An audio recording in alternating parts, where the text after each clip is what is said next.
Bismillahirrahmanirrahim. Apa kabar Bapak, Ibu, orang tua, wali, santri, Madrasah Sanawiyah Persis Kota Serang. Perkenalkan saya dengan Asep selaku guru bahasa Inggris di Rombel 7 dan 8 ya. Eh, saya ingin manfaatkan kesempatan ini untuk bersilaturahmi ke Bapak dan Ibu, walaupun hanya sekedar di dalam bentuk video ya. Dan saya juga ingin memanfaatkan waktu ini untuk memperkenalkan metode blended learning ya yang tentunya sudah saya dan siswa sudah kita sepakati pada saat membuat kesepakatan kelas di awal tahun ajaran kemarin ya. Kenapa saya berniat membuat slide ini dan membuat video eksplanasi ini sebetulnya biar ada satu pemahaman ya antara saya selaku guru bahasa Inggris dan Bapak dan Ibu selaku orang tua santri dan santriwati yang akan mudah-mudahan kalau kita sudah mendapatkan mempunyai satu pemahaman terkait metode ini, mudah-mudahan nanti ke depannya bisa berkolaborasi dengan mudah ya, bekerja sama, kemudian saling mengingatkan yang terkait dengan progres belajar putra-putrinya ya.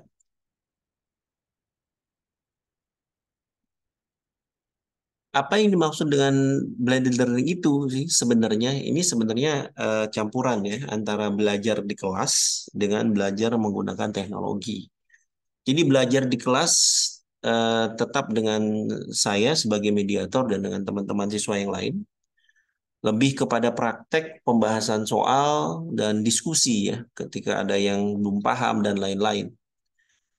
Kemudian belajar di rumah artinya seluruh proses catat mencatat, dokumentasi ya, kemudian administrasi siswa ya, seperti mencatat materi dan lain-lain itu dilakukan di rumah dengan tentunya pengawasan Bapak dan Ibu ya. Jadi mereka akan dapat eh, catatan mereka lengkap ya, kemudian sambil mencatat tentunya mereka biasanya mencoba untuk memahami. Jadi secara tidak langsung mereka dilatih literasi dengan mencatat. Kemudian di kelas tibanya mempraktekkan itu karena memang bahasa Inggris, punten Ibu Bapak ini nggak cukup ditulis secara teori ya, harus dipraktekkan secara langsung dengan tentunya ada beberapa contoh dan panduan dari saya selaku guru bahasa Inggris. Nah, ini penerapan di kelas yang sudah kita lakukan adalah di kelas ini kita sudah coba manfaatkan ya Bu ya, Bapak. Jadi kita sudah memanfaatkan di kelas itu lebih banyak simulasi, lebih banyak praktek, pembahasan soal dan diskusi. Mudah-mudahan kedepannya bisa kita dokumentasikan ke dalam bentuk video supaya nanti Bapak dan Ibu bisa melihat juga progresnya.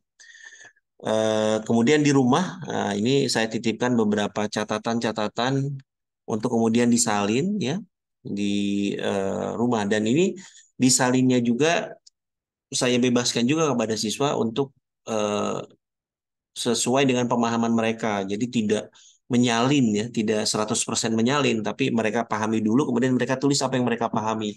Ini secara langsung, secara tidak langsung mereka berlatih untuk literasi digital itu seperti apa. Nah ini tentunya perlu pengawasan saja sih, perlu pengawasan dari Bapak dan Ibu. Kemudian nanti pada saat di kelas, ketika si anak tidak paham, putra-putri itu apa sih literasi dan digital dan lain-lain itu bisa kita diskusikan di kelas bersama-sama seperti itu. Oke, ya. Bagaimana putra-putri Ibu mengaksesnya atau blended learning seperti apa ya pada prakteknya? Nah, mereka akan mengakses website ini ya, website sekolah MTS Persis Serang SCH.id.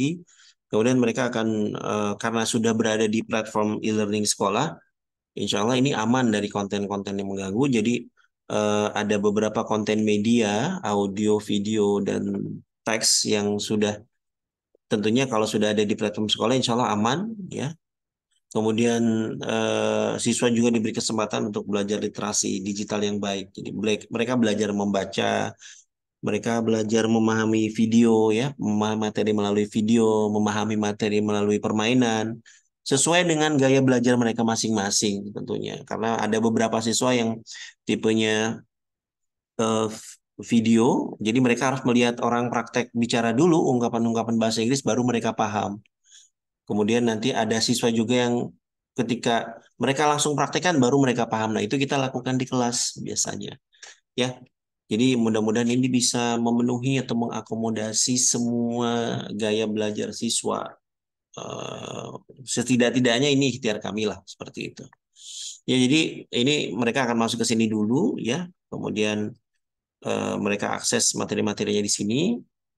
Di e-learning juga ada uji pemahaman ya. Jadi mereka tidak hanya sekedar membaca, mereka memahami juga, menguji pemahaman mereka sendiri melalui Google Form dan Quizzes ya. Google Form dan Quizzes ini ada dua platform. Google Form itu lebih bersifat assessment formal, kalau Quizzes lebih bersifat kompetisi dan permainan. Dan dua-duanya ada reportnya seperti itu.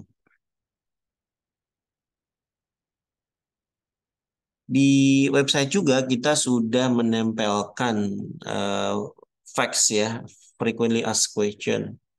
Tujuannya ini apa? Tujuannya adalah eh, kita mengantisipasi ya, kita mengantisipasi beberapa pertanyaan yang timbul dari siswa ketika sudah membaca materi, kemudian khawatir ada beberapa pertanyaan yang timbul, nah kita sudah sediakan jawabannya.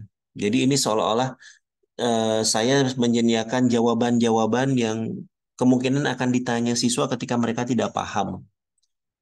Ya, jadi kalau misalkan siswa masih nggak paham itu materi greeting itu apa, mereka bisa tanya ini, cek di sini ternyata jawabannya ini. Kemudian ungkapan formal tuh apa ini ya seperti itu. Jadi terbuka ke semua gaya belajar ya kayak kalau siswa santri yang mungkin agak berat mengisi teks atau membaca teks yang banyak, mereka bisa langsung ke forum tanya jawab ini seperti yang sudah tentunya yang sudah saya sediakan sebelumnya jawaban-jawabannya yang terkait materi itu. Seperti itu ya. Jadi intinya itu mencoba mengantisipasi pertanyaan yang mungkin dipikirkan siswa. Tapi ketika ini pun tidak membantu, silakan bisa dikontak eh, via WhatsApp ya. Oke, mengapa blended learning ya? Mengapa kita terapkan ini? Kenapa tidak cukup membahas soal sambil mengisi materi, menulis materi di kelas, kemudian mengerjakan LKS, eh, membahas teori sedikit, kemudian mencatat materi dan menjawab di LKS. Kenapa sih harus blended? Kenapa nggak biasa aja? Karena pertama memang waktunya terbatas dan kalau misalkan kita strict seperti itu saja dengan cara tradisional, siswa tidak diberi kesempatan untuk praktek lebih banyak praktek ungkapan itu justru ya tidak mereka tidak diberi kesempatan untuk mengeksplor jenis-jenis pertanyaan nantinya ya. Tapi dengan metode blended learning ini, satu ya membantu pemahaman siswa tadi seperti itu. Jadi karena siswa mencatat terlebih dahulu, ya, mencatat terlebih dahulu di rumah, kemudian di kelas menghadapi materi yang sama, setidaknya mereka sudah ada pemahaman di rumah terlebih dahulu seperti itu. Atau ketika di kelas tidak paham, ya, kemudian waktunya tidak ada, kemudian di kelas mereka sedang capek, sedang tidak konsentrasi, mereka bisa melakukannya dengan materi yang sama dan mereka lakukan di rumah. Jadi belajar di rumah dengan materi yang sama. Nah, itu mudah-mudahan membantu ya. Jadi kalau di kelas nggak ngerti ya di rumah bisa mereka paham. Ya, seperti itu. Kemudian catatan ya, tentunya dengan mencatat di rumah, siswa lebih leluasa ya melengkapi catatan-catatan teori dengan catatan-catatan rapi, LKS-nya juga seperti itu. Kalau ada catatan di stabilo, di garis bawahi, disimpulkan ya, dicatat itu bukan hanya mengcopy paste, tapi kita coba memberikan kesempatan seluas-luasnya kepada para siswa untuk belajar literasi digital. Jadi mereka membaca satu konsep, satu teori dan mereka kemudian mencatat dengan bahasa mereka sendiri di buku seperti itu ya. Ya tentunya ini perlu sekali eh, pengawasan Bapak dan Ibu tentunya. Setidaknya ketika mereka menggunakan gadget mereka, ya setidaknya mereka ada sesuatu yang bisa melawan hal-hal negatif atau hal yang kurang ada manfaatnya ketika mereka memegang HP. Ya setidaknya mereka ketika memegang HP mereka sedang belajar atau mencatat materi seperti itu. Jadi tidak hanya melulu main game dan lain-lain. Oke, kemudian efektif ya. Karena waktu bertemu siswa itu lebih eh, betul-betul lebih kita manfaatkan untuk tujuan praktek dan latihan pembahasan soal. Semua siswa kita coba tanya, simulasikan seperti itu. Jadi memang tidak ada proses catat mencatat di kelas ya, Bapak Ibu. Catat mencatat di rumah seperti itu. Jadi eh, lebih efektif ya. Oke, nah ini dukungan orang tua tentunya kita tidak bisa pihak sekolah atau saya selaku guru bahasa Inggris tentunya tidak akan bisa berjalan sendiri karena saya juga sebagai orang tua juga tentu mempunyai fungsi sebagai orang tua juga. Jadi saya harapkan dukungan dari orang tua, Bapak dan Ibu untuk memastikan putra-putrinya ini bisa mengatur waktunya sehingga belajar dengan tenang, mencatat materi dengan tenang gitu. Bagaimana kalau misalkan Bapak dan Ibu memberikan batasan penggunaan handphone atau internet atau gadget dan lain-lain di rumah, jadi mereka pegang hanya saat weekend saja.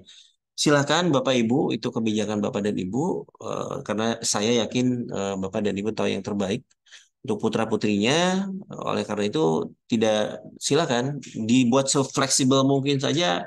Kalau perlu ya Sabtu Minggu kamu boleh pegang HP, cuman catat dulu materinya. Seperti itu bisa jadi. Catatnya nggak banyak kok, Bu. Nggak banyak catatan. Itu pilihan pertama ya. Jadi ibu bisa menginstruksikan putra-putrinya untuk mencatat terlebih dahulu ketika mereka megang HP di weekend. Atau kita di sekolah juga ada lab komputer ya. Ini sudah saya sampaikan bahwa kita ada lab komputer bisa digunakan. Silakan ketika ada waktu luang, istirahat dan lain-lain bisa langsung ke lab komputer kemudian belajar secara mandiri. Akses website di situ, akses materi, mencatat di situ. Jadi bebas waktunya ya, senyamannya seperti apa.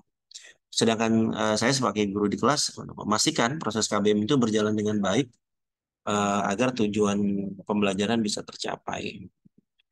Baiklah itu saja Bapak dan Ibu. Terima kasih sekali atas waktu yang sudah Ibu dan Bapak sediakan untuk bisa bersilaturahmi dengan saya. Terima kasih sekali lagi dan mohon kerjasamanya sekali lagi untuk pada akhirnya ini untuk kebaikan putra putri kita sendiri dan insya Allah kita bisa saling berkolaborasi, saling memberikan kerjasama dan saling mengingatkan tentunya ya, mengingatkan jika ada beberapa kendala yang kita akan hadapi selama proses pembelajaran. Itu saja. Terima kasih atas waktunya. Assalamualaikum warahmatullahi wabarakatuh.